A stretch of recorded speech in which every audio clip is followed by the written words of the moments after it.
Terima kasih Anda masih bersama Ekonomik. Kita akan lanjutkan dialog bersama dengan Nelul Huda, Director of Digital Economy Selios, Rizal Taufikur Rahman, Kepala Pusat Makroekonomi dan Keuangan Indef, dan juga sudah tersambung melalui aplikasi Zoom, Daniel Johan, anggota DPR Komisi 4.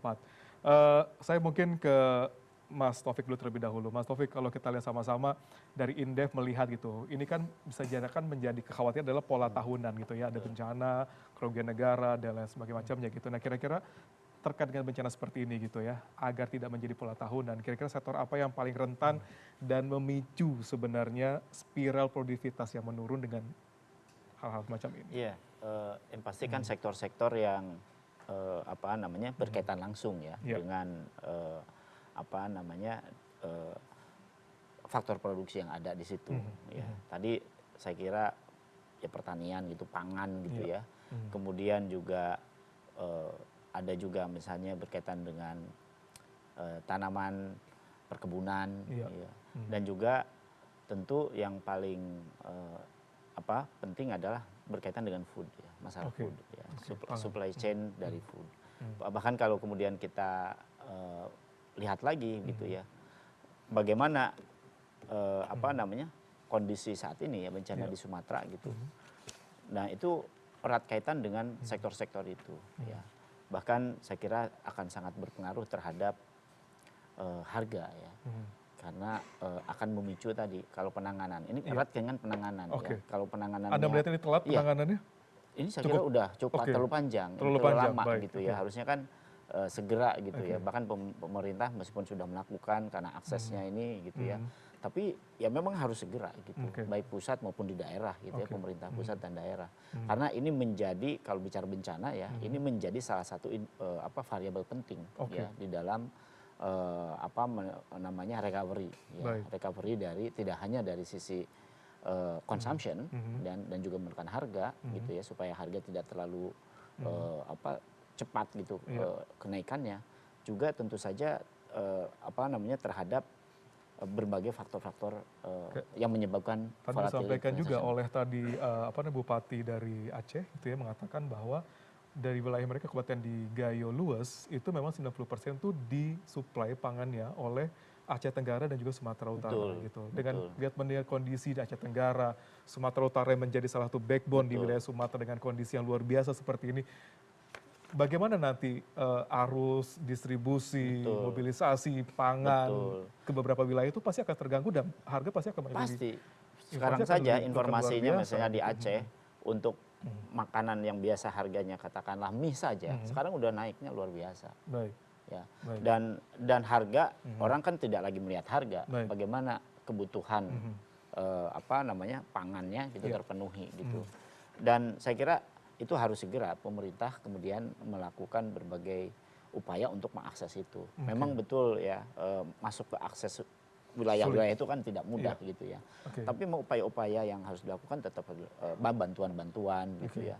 Karena ini penting ya untuk menjaga tadi stabilitas harga. Nah, kalaupun misalnya terjadi shock gitu ya, tapi pelan-pelan juga akan melambat kalau kemudian penanganan lebih cepat. Nah, ini yang kemudian akan menggerus pertumbuhan tidak hanya ekonomi tapi juga tentu produktivitas di sektor-sektor vital itu. Gitu. Nah, apalagi kita tahu bahwa katakanlah Sumatera Utara, kemudian Sumatera Barat itu kan tempat arus logistik ya untuk pangan gitu ya. Kalau kemudian itu tertutup, maka kan tentu logistik ya berpengaruh terhadap harga. Betul. Termasuk juga ke Jawa nih, transmisinya itu kan memang lewat logistik ya kalau ke Jawa. Meskipun Jawa ini kan termasuk untuk kebutuhan pangan relatif mandiri ya, meskipun ada beberapa supply yang dari Sumatera.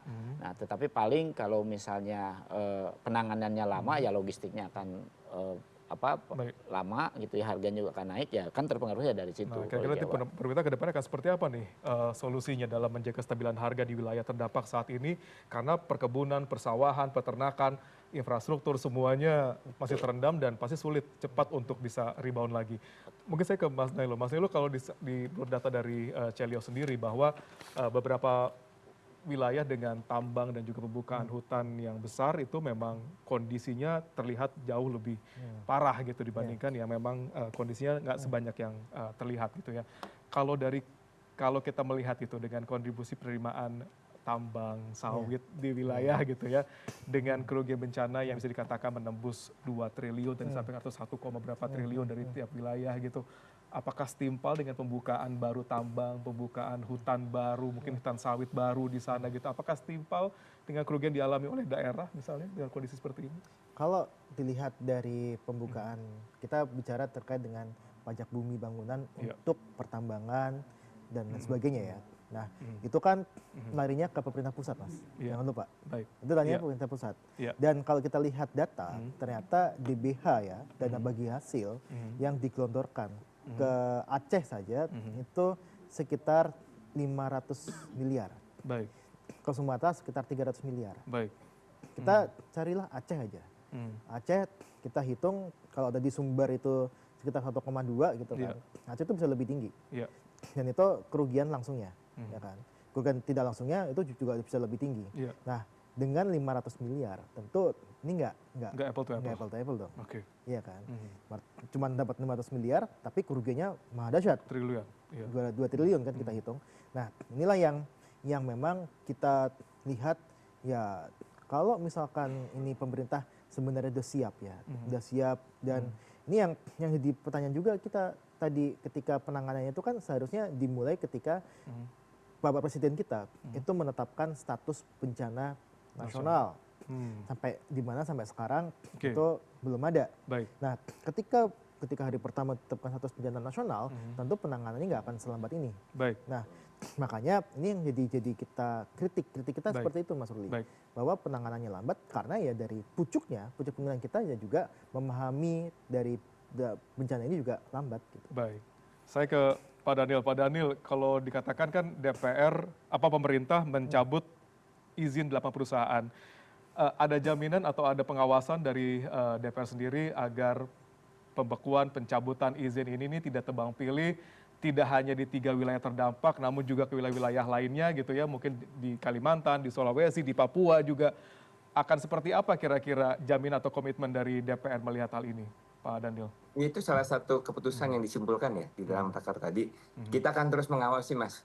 Baik. Nanti di dalam setiap raker kita akan update perkembangan dari jadi kita akan meminta data seluruh 20 tahun perizinan yang sudah dikeluarkan ya, dan bagaimana dampak perizinan tersebut terhadap perubahan landscape, perubahan kawasan, dan apakah perubahan landscape itu memberikan dampak secara ekologi, akan mempercepat bencana, bagaimana dampak kerusakannya, potensi kerugiannya, sehingga kita juga akan memberikan masukan perusahaan-perusahaan mendapat izin di lokasi-lokasi darurat itu, apakah mereka perlu sudah bertanggung jawab dalam melakukan reboisasi dan pemulihan kembali alam yang rusak.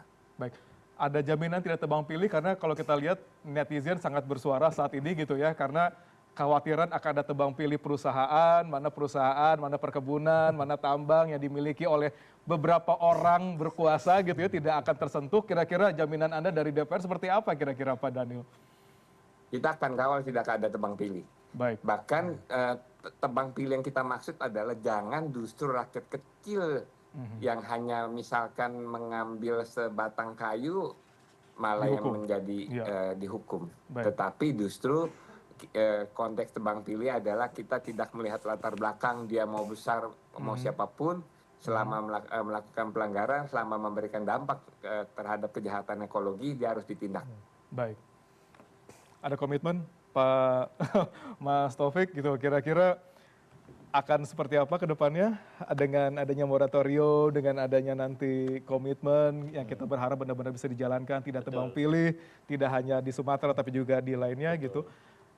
Akan seperti apa recovery nanti ke depannya terkait dengan alam kita gitu, dengan ekonomi kita gitu ya. Ini adalah eksternalitas negatif ya dari aktivitas ekonomi yang tentu tadi komitmen, kemudian juga law enforcement begitu ya, berkaitan dengan pelaku-pelaku usaha yang notabene melanggar gitu ya, itu juga penting gitu ya. Dan ini saya kira menjadi cerminan bahwa tata ruang, tata kelola gitu ya, terus juga peraturan ya berkaitan dengan pengembangan usaha, terutama rekonstruksi ya tata ruang sebelumnya dari hutan kemudian ke sektor perkebunan sawit ataupun ke tambang, ini ternyata punya resiko yang sangat besar gitu ya. Dan ternyata resiko besarnya juga tidak hanya recovery-nya yang panjang dan kemudian mahal, juga tentu saja punya resiko-resiko di luar ekonomi. Gitu. Dan ini saya kira tentu menjadi catatan penting ya. Kita kehilangan nyawa luar biasa gitu ya. Korban tidak bisa digantikan oleh tidak uang. bisa digantikan oleh uang dan itu sumber daya manusia kita kehilangan betul ya dan itu yang mesti menjadi catatan penting. Jadi ukuran-ukuran perhitungan eksternalitas ini juga saya kira perlu ada tata kelola pemanfaatan ruang gitu ya dan juga usaha-usaha yang notabene ya bisa memitigasi ya eksternalitas negatif ini ya terutama yang bisa menyebabkan bencana alam yang luar biasa seperti ini. Mas Nailul, mungkin terakhir kira-kira dengan kondisi saat ini di mana pemerintah memiliki program banyak gitu dalam pemenuhan pangan, kebutuhan-kebutuhan pengganti bahan bakar gitu. Menurut Anda mana yang harus dilakukan terlebih dahulu, menjaga ekologi gitu ya atau kita menjaga yang lain gitu yang lebih menguntungkan gitu. Kalau melihat akhirnya akan seperti ini. Pasti kalau kita lihat sebenarnya pemerintah harus mengevaluasi terkait dengan program-program yang dijalankan, termasuk juga terkait dengan program biodiesel yang pasti itu akan menambah kebutuhan dari pembukaan lahan baru dan juga hilirisasi. Hilirisasi ini juga memang menyebabkan kerugian yang luar biasa. Tadi kalau sempat sampaikan sama Pak dari DPR gitu kan, itu juga kita titipkan PT GAP Nikel itu kan juga masih beroperasi. Padahal yang lain ditutup. Itu kan bentuk pilih kasih, ya kan? Tebang pilih. Tebang pilih ya kan. Nah, makanya inilah yang kita lihat harusnya ini pemerintah harus mengevaluasi dan kita pasti setuju bahwa ekologi itu harus diselamatkan, itu harus jadi utamanya. Dan kita juga ketika ekologi itu baik, tentu dalam jangka menengah dan panjang itu akan juga baik bagi ekonomi kita. Baik, itu menjadi penting sekali karena bagaimanapun kalau tadi disampaikan oleh Bang Taufik, juga tadi oleh Pak Daniel dan juga Bang ini bahwa kita sama-sama memiliki komitmen bahwa harus menjaga ekologi karena melihat impact-nya luar biasa, bagaimana itu benar-benar menggerus perekonomian kita dan juga keuangan kita di negara gitu ya, dan mudah-mudahan ini bisa jadi evaluasi pemerintah juga gitu dengan program ke depannya. Terima kasih Mas Taufikur Rahman, terima kasih juga Bang Nailul, terima kasih juga Bang Daniel Johan dari Komisi 4 DPR RI sudah hadir di Ekonomik pada malam hari ini. Dan inilah akhir dari Ekonomik malam hari ini. Tetap ingat episode kali ini memang udahan, tapi semoga wawasan dan cuan kita terus berjalan. Saya Ruli Kurniawan, pamit, terima kasih dan sampai jumpa.